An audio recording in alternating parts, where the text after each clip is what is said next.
How you doing, everybody? How you doing today? Hope you're doing awesome. Okay, what are we checking out? REN Chapter 2. He dropped Chapter 1 yesterday. I checked it out. Now he's got a live here, Chapter 2 at this moment. Let's get into it. Let's go. Let's check this out. For some reason the quality is bad, too. What is going on? It's like 720p is the maximum resolution on this. I wonder why that is. A year of living in a nightmarish purgatory does strange things to your psyche. Here we go. I was still trying to push through university, but I found myself missing many lectures to stay in bed. I started noticing more unusual symptoms creeping in, a strange buzzing sensation in the soles of my feet. My vision started looking like fuzzy television static, something that I later learned was called visual snow, something with no known origin. My calf muscles started constantly twitching and spasming. At any moment they wouldn't go longer than 20 seconds without twitching, and that can drive you a bit nuts. All these symptoms I still live with to this day. You just become very used to tolerating constant discomfort. It becomes kind of the norm, and kind of becomes like an annoying, unsettling radio static in the background of existence. That's a good way to put it. I stopped taking my antidepressants after having cycled many different kinds. None of them helped. All of them gave me some new kind of symptom or side effect, like insomnia, dry mouth, heart palpitations, no libido, etc. Isn't that the way? Oh, it's the side effects on things. Hey, it's just like, here, okay, you have this issue. Take this medication, it'll get rid of that issue. But then it's like, oh, by the way, your heart's going to be rapidly beating, or I don't know, you're going to have cold sweats every night, and blah, blah, blah. You know, the side effects sometimes are worse than what the actual thing is. But I do like there at the beginning how he pointed out how just having something of like every 20 seconds if your leg jerked, you know, you had like a muscle spasm. Just that alone, if you had to deal with that every 20 minutes, every day, it's enough to drive you to madness. It's so true. Man, when you got to put up with that for just like an hour and you go crazy. I spent a lot of my time alone, but in the moments of respite I'd hang out with friends. We formed a band called Trick the Fox the year before I'd gotten sick. Nice. It was the one ray of sunshine I had at the time. I quickly became friends with a bass player called Charlie, and we developed some kind of musical telepathy where we both knew what the other was going to play before it even happened. Really? It was the first musician I've ever felt this kind of chemistry with. I became a kind of third wheel in his Momoko's relationship. With time, Momoko became like a sister to me. To this day, it's one of my favourite people on this spinning rock. Okay. Performing with Trick the Fox was one of the rare times that I felt free. There was something about the duty of having to entertain others that let me escape the physical limitations of my own sick body, even if just for a moment. I usually pay for it the next day with what can only be described as an energy hangover where I'd be stuck in bed all day, but for me that was worth it. Those days I was still fairly functional. It was around this time I started losing faith in the medical industry. Yeah, I'd say. The more appointments I'd go to, adamant that something was wrong, the more of a hypochondriac they treat me as. Medical gaslighting is a real thing with chronic illness. They chalk me down as someone who was always requesting blood tests, and my mental health diagnosis probably didn't help that. Okay, yeah. He did mention in the last one, in Chapter 1, a lot that he kept going to the doctor so much that they were just like, it becomes a point where they're just like, oh, he's one of these people that just thinks that, I don't know, he's dying, and he's got every ailment under the sun. You know what I mean? Like, yeah, but he's like legitimately got these issues, but they're just like pushing him off and writing him off as if to say, you know what? No, there's no way somebody could have this many issues, or you're fabricating them and making them up or blowing them out of proportion kind of thing. So how would you not give up faith in the medical industry, right? Down as someone who was always requesting blood tests, and my mental health diagnosis probably didn't help that. Strangely, they never tested me for any kind of pathogens. Too much work, I guess. I decided to embark on a precarious journey into the Russian roulette chamber of Dr. Google. I would type in the most predominant symptom of the day, and Dr. Google would tell me that I have a rare disease and I'm probably going to die. With time, I sharpened my search engine axe and refined what I was looking for. I dived headfirst into the abyss of online support groups, hoping to find solace or answers amongst fellow sufferers. We were like crabs in a barrel. Oh. Very rarely someone would find their silver bullet and announce what it was that cured them. Hundreds of people would follow their protocol, some with mild success, but most of us will still remain trapped. Yeah, isn't that the way it is? I joined as many online support groups as I could. It was a bit like the beginning of Fight Club, except instead of faking conditions to feel accepted, I was desperately hoping I had those conditions so I could cure myself and get the fuck out. I convinced myself I had conditions like candida, magnesium deficiency, parasites, adrenal fatigue, heavy metal poisoning, etc. At the time, I felt... What? Oh, man. He's like, man, at this point in his life, he's just like, what is wrong with me? What do I have? I just want to know what it is, have it diagnosed, and figure out how to treat it, right? And like he named all these different things. I think he's got a parasite in him, right? It's like heavy metal poisoning, adrenal fatigue. I do like earlier how he mentioned too how he would jam out all day and perform with his band, and then the next day that would take so much energy out of him that he'd be bedridden all day, but he's like, it's worth it, right? Just to have one good day for the sake of being sick for another. Like, imagine having that as your lifestyle. Crazy. Parasites, adrenal fatigue, heavy metal poisoning, etc. At the time, I felt like I was single-handedly keeping Jeff Bezos in business.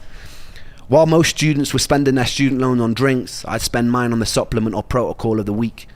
I'd follow whatever herbal or supplement protocol was suggested, sometimes noticing mild improvement and sometimes getting a lot worse, most of the time feeling nothing. A story would pop up on one of these groups like, after I did a 30-day parasite cleanse of wormwood, cloves and garlic, all my symptoms disappeared. I'd read a story like this, get full of hope, and put myself through a grueling 30 days, which was often result in a worsening of symptoms. My body felt even sicker and weaker, but I'd stick it out because I was told that this was a good sign. The parasites are dying. I peered into the toilet bowl and valiantly waved goodbye as I flushed their imaginary corpses into a watery abyss. Imagine. At the end of the 30 days, I'd be left with a lighter wallet and all my symptoms still remaining. And if that didn't work, I'd move on to what was next. Maybe I have seasonal affective disorder. Alright, so I'd get on the internet, order a light, stare at it for 10 minutes a day, and to my big fucking surprise, still have all my symptoms. The only thing that light illuminated for me was that I was desperate enough to buy a glorified table lamp. Oh, merciful crap. He's doing everything. At this point, he's just like, you know what? Take all my money, internet. Take it all. Help me find a way. Doing a 30-day cleanse for parasites. And then, like, just every little ad that pops up or every bit of research he's doing. And that's always the case, eh? Like, you'd be like, trying to Google your results. Why am I so tired every day? You know, or like, and then you'll find like a forum post and everybody's like, I had it and I used such and such a thing and it cured me, no problem. Like, how many of those things are just bots or trolls just trying to sell their products or whatever? Like, and maybe, you know, it did work for one person, but the human body's so friggin' complex. There's no way like that every medication will work perfectly for everyone. But anyways, let's go. He's had a rough life so far. I kid you not when I say that over the years I probably have taken nearly every dietary health supplement known to man. I believe it. One of the most grueling self-treatment courses came when I did a round-the-clock heavy metal chelation. I would take a supplement called ALA and DMSA, which supposedly shuttled mercury molecules out of your body through a process called chelation. Whoa. I would have to take the pill once every 3 hours around the clock, which meant setting multiple alarm clocks to wake up and take them. Oh, that's the supplements came with their own side effects. I remember one time standing in a supermarket and feeling like the sounds and lights were so bright that I couldn't even bear to be in there. I stuck with this protocol for a whole year with no luck.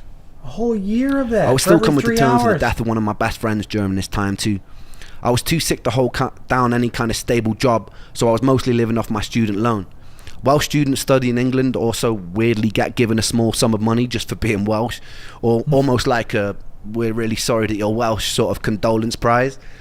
I've always prided myself on my financial independence, so whenever I could, I'd get out on the streets of Bath and I'd busk. I remember the very first time I did. I had my guitar in hand, I perched myself on a bench, took a deep breath, and then bared my soul to the jury of the street. And it was exhilarating. People sometimes ask me what music means to me, and it means life. This was usually... That's the thing, you know? How many times you guys are walking down the street and you'll see somebody busking like that? Just somebody with their guitar playing their song. You don't know their story, what they've been through, right? It's like, are they just doing it for fun? Because I've known musician friends of mine that do it just for fun. Like, they're living a perfectly happy, healthy life, and they just go out and do it because they like to do it. They like to be a street performer. But then there's others who is just like, you know, in his situation, like tormented every day, feeling sick or whatever. Or just like, yeah, and just was like, you know what? I'm just going to get out here and bare my soul to the people, put my music out there, and just, you know, better than staying at home playing video games or whatever. I love it. Love it. People sometimes ask me what music means to me, and it means life. This was usually the one time I felt like I didn't want to die. This was the one time I could feel a resemblance of something that resembled spirit, that resembled my soul, that resembled me. I even found myself cracking jokes with onlookers, which for someone dripping with social anxiety at the time was huge for me. I bet. It was March, roughly 3 months after Joe had died, and I was sitting on a bench in Bath with my guitar singing into a busy street. And this is when I would meet the first angel of this story. Right, the angel. I'd see 2 more angels years later. One in the guise of a homeless man, one a doctor cheating death in the Beverly Hills clinic. But that bit will come a little bit later. You did say we're going to see the angels in chapter 2. The angel was walking on the opposite side of the street with a mother. They both stopped to watch me for a moment. I saw her mum whisper something to her. The angel turned bright red and she giggled and they shyly approached. We got talking and the angel asked where I was from. I told her that I grew up in Wales in a small village that was once described in a local newspaper as being worse than an Iraqi war scene. What? I told them they would have never heard of it. They looked surprised and they said they had family there. I asked which part and it turned out to be the village that I grew up in. Since you can basically count a population of 2 intergenerationally bred mutated hands, I asked who they were, and it turned out that angel happened to be Joe's cousin. This encounter was always a foundational moment of serendipity in my life. In the years that followed, I took serendipitous occasions to mean I was in line with my purpose. Sometimes I felt like I'm following a script. It's just that I don't know the words or actions until they actually happen. But in moments of serendipity, I feel like they are playing out exactly as they were meant to.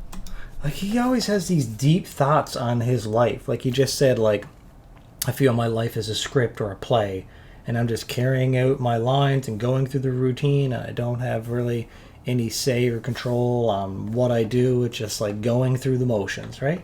Like, having that feeling and that state of mind must be something else. Whew. It was quite a bizarre moment for me, that hundreds of miles away by chance this angel would be related to my lost friend. Yeah. Upon learning who I was, they invited me back to theirs for a cup of tea, and I accepted and I fell in love. It was really good tea. That week, the angel took me to a favourite botanical garden, and she pointed out a favourite flower.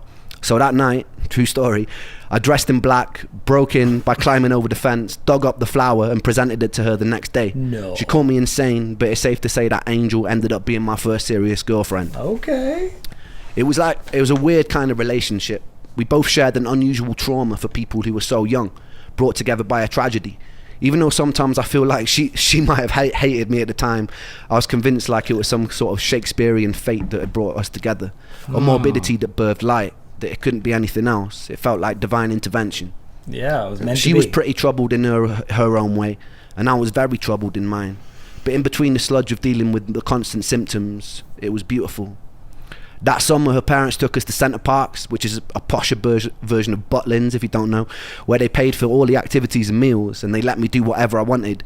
Coming from a poorer family, I wasn't really used to being spoiled to that degree, but I figured I'd just roll with it. Yeah, why not? One morning while I was there, I got a call from my friend Sega, and he sounded pretty mixed up, so I asked him what was wrong. Okay, so that's pretty interesting. He meets someone related to Joe. He calls her the angel because she helped him out in a dark time in his life. I'm assuming that's why. They get together. He's kind of does this first kind of romantic thing, hopping the fence, getting the flower. Gotta love that. And his first serious girlfriend, she had a bunch of issues. He has way more issues, he said. But either way, neither one are perfect, but that's what makes them perfect for each other, right? Or at least at this point in his life. Interesting. I love it. I'm getting his whole life story here now. This will be much better now once I get back into doing some of his music to really relate to where he's coming from, right? I love this whole backstory, origin story going on here. He told me that there was no easy way to say it, but one of my other best friends, Callum, had died. He'd gone cliff jumping in the same cliffs we used to jump off as kids. The sea was particularly choppy that day, and he caught a cross current and he started to drown. No. Another guy that he was with had jumped in an attempt to save him, and they both drowned. No. The first day I met Callum, I was 11. He was in a year above me in high school and used to walk around with these massive baggy bright orange jeans. He hung around with all the goth kids and I thought they looked super cool. So the next day I painted my nails black and fashioned a necklace out of a severed extension cable from an old VCR machine. I infiltrated the group and I gained their trust. Not long after, me and Callum were friends, wandering around beautiful Welsh countryside looking for the most scenic places to smoke weed. We stayed friends throughout high school and I truly loved him. Okay. When Callum died, I couldn't properly grieve. I felt weirdly numb after losing Joe. Yeah. I'd often feel guilty for my inability to cry at the time.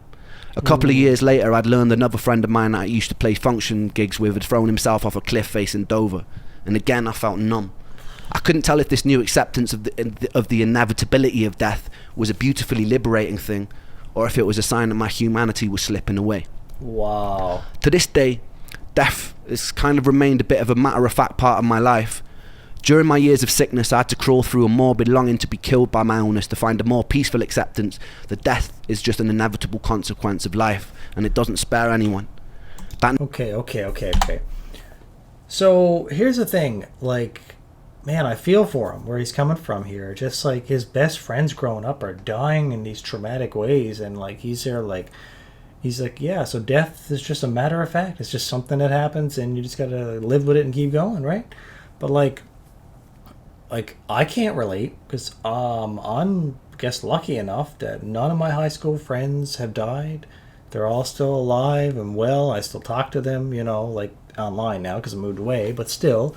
And I still got pretty much the bulk of all my family members and everything. Like, I haven't had to deal with death or loss in my life at all. So I guess I'm pretty lucky there, but I feels for the guy. Whew. The death is just an inevitable consequence of life, and it doesn't spare anyone. That never left, and I haven't ever really been scared of dying since. Some days I've tempted it. Ooh. What I'm more scared of is having to live my whole life as a sick person. In my relationship with death, the most healing moment occurred just 2 years ago. My grandmother, who I loved to pieces, was dying, but I actually got the chance to say goodbye this time, to hold her hand, to thank her for being alive. I remember not long before she passed, she was lying in the hospital bed, and she was very weak and very pale, barely able to open her eyes. I asked how she was, and it seemed like a stupid question as soon as it left my mouth. She paused for a long moment, and she turned her head to look at me, and she opened her eyes, and she smiled, and she said she felt happy. Oh, wow. And it was just one word, happy, which was simple, and it was beautifully profound. Yeah. And that was one time I'd gotten a chance to say goodbye. And it was the first time that I hoped that one day I would die happy.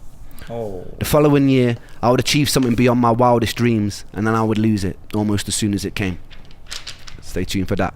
Okay. Man, he leaves these. I don't wanna hear. Hold on. He leaves us with these hooks at the end. It's like, man, can't wait for chapter 3 now. See what he's got to say there. Sorry about that. I had to pause it for a second. My son came home from school and it was like super loud in the background. Anyways, all right, let's get into it. I don't know what I was going to say, but let's just get into it. I think he's going to sing now. Let's go. I don't wanna hear no words today, because they pull me under. In the castle of my room I'll hide away from the outside thunder. Gonna lock my troubles outside of this door, 'cause today it's just me in these four walls. I said I wanna run away, fly to another place, fly to another place. Say oh. Said I wanna run away, fly to another place, fly to another place. The light that I hold, it turns to grey. Good jam. And that makes me wonder, will I always feel this way? So far under, but I put my soul on show for everyone to see. 'Cause even though it's bruised, I know it holds such beauty. I said I wanna run away, fly to another place, fly to another place. Say oh. I said I wanna run away, fly to another place, fly to another place. All right, they're young. This looks like actual footage, right? Like, he's young here. This is not a reenactment or anything. So they must have recorded this, and he's sharing it with us when he was in his band, and his band friggin' rocks here. Just saying. Like, this is good for a garage band that's not famous here, trying to learn how to make music and stuff. They're good. They got me hooked already, and rock up with the build up with the drums and everything else, and his vocals are good, and the little things he's doing with his voice there is just like shows that level of professionalism, and he knows what he's doing. I like it. Let's go. I said I wanna run away, fly to another place, fly to another place. Nobody here but me today, but that makes me stronger. 'Cause I wash away the pain under sheets of feather. Gonna lock my troubles outside of this door. Lock 'em out. 'Cause today it's just me in these four walls. I said I wanna run away, fly to another place, fly to another place. Say oh. I said I wanna run away, fly to another place, fly to another place. Say oh. I said I wanna run away, fly to another place, fly to another place. Say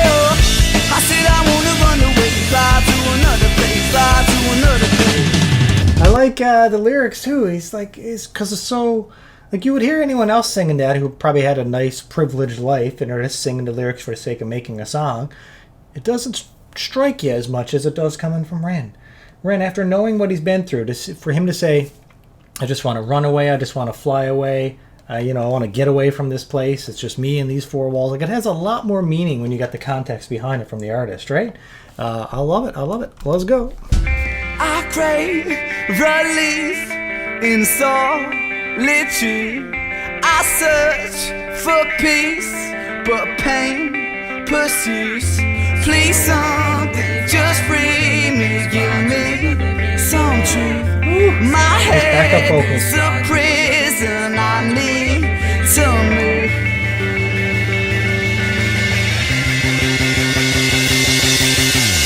I said I wanna run away, fly to another place, say oh.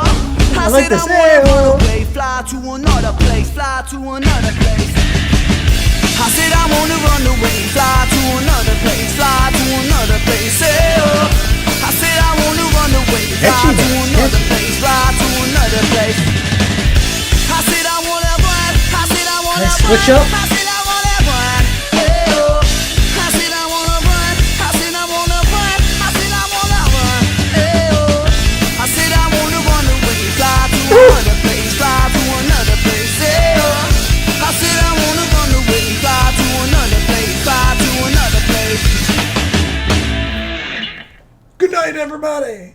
All right, everybody, I freaking love that. Man, we're getting more into the life of Ren. I'm really falling in love with the artist because he's opening up his life to us and letting us know all about what he's been up to and this kind of thing. His music is freaking awesome. And him and his band with his friends in a garage with that punk music, rocking out. And he was so good at such a young age. Comment below, let me know what you thought of it. Either way, hit the like button. Peace and love, buddy.